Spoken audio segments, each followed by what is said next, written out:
We're seeing people come back to more natural ways. My patients are frustrated with the results that they've been getting in their journey to reclaim their health. When it comes to emergency room and trauma, we're really leaders in the world. But when it comes to overall health, we're mostly managing our pain and suffering. There are definite medications, but they're not turning the condition around. They're allowing you to live as long as you can without that much pain and suffering. So people are forced to look for other ways to manage their health concerns. They're asking the question, is it possible for me to turn the clock back and go to the point in my life where I wasn't sick? It could be 5 years ago or 10 years ago, at that point where their bodies hadn't broken down yet. Well, the science world, not the medical world, is really pointing towards looking very deep in the body at the cellular level. And when you look at that level, you start to see that if the person is ever going to change their health, they have to address helping the smallest unit of their body get healthy again. Normal cells perform many functions essential to maintaining good health. They must be able to take in nutrition and eliminate waste or toxins. Normal cells must defend themselves from intruders like unfriendly bacteria, fungi, viruses, and free radicals, and repair the damage done by them. In addition, cells must work together as a team, communicating with other cells to achieve optimal organ and immune system function. Research has already proven our cells need certain essential nutrients, 26 different vitamins, 72 or more trace minerals, numerous fatty acids, and amino acids. Since our bodies don't produce these, we must get them from our diet. Recently, scientists have discovered that there are at least 8 sugars, called monosaccharides, that our cells also need for optimal function.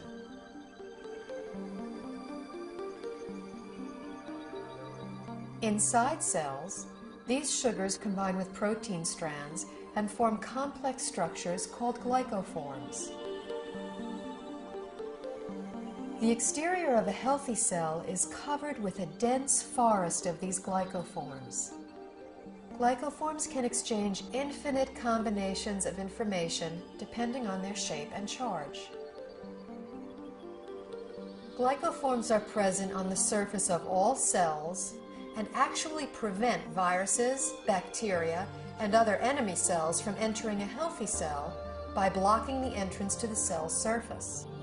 Glycoforms can hold on to an enemy cell until an immune system cell can arrive to destroy it.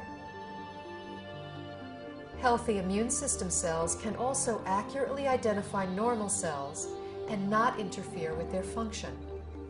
Cells covered with glycoforms enable clear and accurate cell-to-cell and system-to-system communication, creating an information superhighway within the body. Glycoforms play a vital role in every human physiological process: immune system response, tissue regeneration, cell replication, growth, and structural stability. They are even responsible for the attraction of sperm cells to an egg cell surface to foster fertilization. When a cell does not receive the nutrition it needs, it cannot produce energy, and it really loses its function. Healthy cells don't function optimally without glyconutrients. That's all there is to it. We now know how important these 8 sugars are to human health. The problem is, only 2, glucose and galactose, are readily available in our modern diets. A fraction of these other 6 sugars can be gotten through diet, but modern agricultural methods, food processing, widespread use of toxic pesticides and chemical fertilizers have all but eliminated them from our food supply. It's only really been since a little before World War II that what we now call conventional methods, that's fertilizer and pesticides, even came into being. What was conventional farming for thousands of years, we're calling alternative farming and organic farming, and what we're calling conventional is actually a new experiment. The connection of healthy soil to healthy plants and to healthy people cannot be underestimated. Most farmers don't use organic fertilizer because of the economics. The government farm programs reward the use of conventional fertilizers. And then also many farmers grow for big agribusiness companies. When you're dealing in mega farms, the ideal crop is to pick the entire crop one day, get the pickers out of the field, get the money out, plow it down and put another crop in. That's like the perfect scenario. Crops are selected for uniform maturity and the ability to harvest quicker than they should. And that makes a huge difference in the protein content and the nutrient content. Optimally, you want the fruits and vegetables to stay on the vine or on the tree or on the plant for as long as possible, because in those last few days before ripening is when the essential sugars are brought to the fruit or vegetable. Everything that is not picked at its peak, everything that is shipped any length of time begins to lose its nutritional value. The nutrients actually start to oxidize. And once a vegetable turns a little brown or it's rusting, then it's going to cause free radical damage in your body. In addition, if something comes from a very long distance, it can have bacteria on it that your body is unfamiliar with. Generally speaking, the organic produce is much healthier, has a higher nutrient rate than the commercially grown vegetable. This whole thing of organic versus conventional, there's so few people that eat organic. 95% of the fruits and vegetables that are grown are conventional, which means that only a few people are eating organic foods. What I have my patients do is eat as many fruits and vegetables as you can, wash them, and assume that you're getting about a third of their phytonutrient value. I compared nutritional content of food from 1982 with what statistics are for 1999. I was amazed at the nutrient decline in many fruits and vegetables. Overall, it was an average 25% decline in nutrition across the board. That is staggering. It's shocking. If we are losing 25% of our nutritional content in 20 years, what are we going to have in 20 years from now and 20 years down the road? Pretty soon we're going to be eating water and a little fiber, and that's going to be it. The body, to an extent, can make glyconutrients. That's the job of the liver.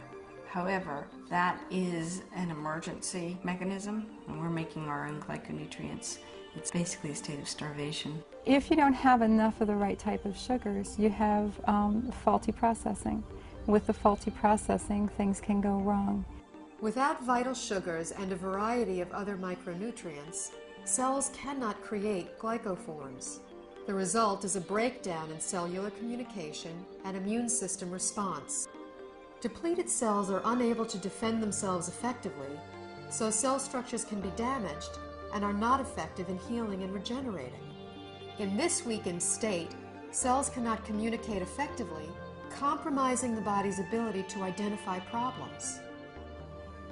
They are also unable to destroy pathogens such as viruses, bacteria, and fungi, and cannot identify mutated cells so the immune system can eliminate them. For example, when a person suffers from an autoimmune disorder, their compromised immune system may respond inappropriately and treat altered normal cells as intruders and destroy them. It may allow mutated cells to proliferate, or the immune system may not respond at all, leaving the body extremely vulnerable to many types of infectious agents.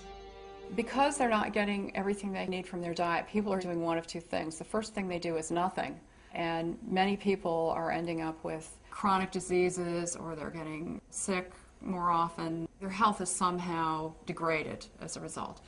And other people are using supplements, including supplements of sugars. We need to eat the right foods to make the right structures to have optimal health. There's a break in the link here because we can't get that food anymore in today's modern diet. Therefore, there's a need to supplement with a type of nutrient called a glyconutrient. When I first learned about these glyconutrients, the concepts made sense to me, but I was very skeptical about using them. It seemed like there were a lot of people making claims that it could help with all different sorts of health conditions. And anytime I see that, I throw my hands up and I say, this can't be true. The big shift for me was seeing how many different countries were researching this. The University of Oxford have their own Glycobiology Institute where they were studying this as early as the late 1980s. Countries all over the world, Japan, Germany, Switzerland, Finland, New Zealand, Australia were looking at these nutrients and their clinical application, as well as in the United States at Johns Hopkins, MIT, University of California, Irvine. Once I realized how crucial these supplements are for human health, I felt compelled to offer them to my patients in my practice. When I started with the patients with the most serious health challenges that I wouldn't be able to help previously, the results that started coming in were amazing. We just started to see people gain their health back. I had a difficult time getting through the day. I had very low energy, and I was not in very good health. I started on the glyconutritional program big time. Now I don't have a pain in my body. I don't have any restrictions on my capabilities. I feel younger than I was at age 69, and I'll be 79 in a matter of days. Since the time I was 17, I was always on medication and nothing was working. I just started to resign myself to being this sick adult.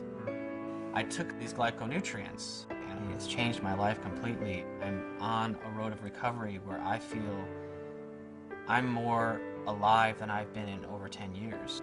It was to the point where I prayed that if my pain doesn't go away, I just want to die.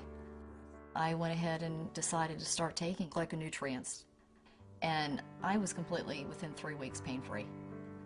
I can do it all again. I feel like it's been given back to me, and that's what I'm thankful for. These type of results I've never seen before in my practice and were exciting to say the least. I believe somewhere in the next 10 to 20 years that this will be in the curriculum of all training because it gets results. I, as a physician, am real excited about that, and I think that physicians in general should be fascinated from a scientific standpoint. After seeing so many dramatic results with the people that I've recommended this to, my approach to healthcare has changed fundamentally. I hope to see a paradigm shift in treatment in the future, where you have a truly integrative approach between traditional medical care and nutritional support. And this would ultimately give people not only a longer life, but a better quality of life.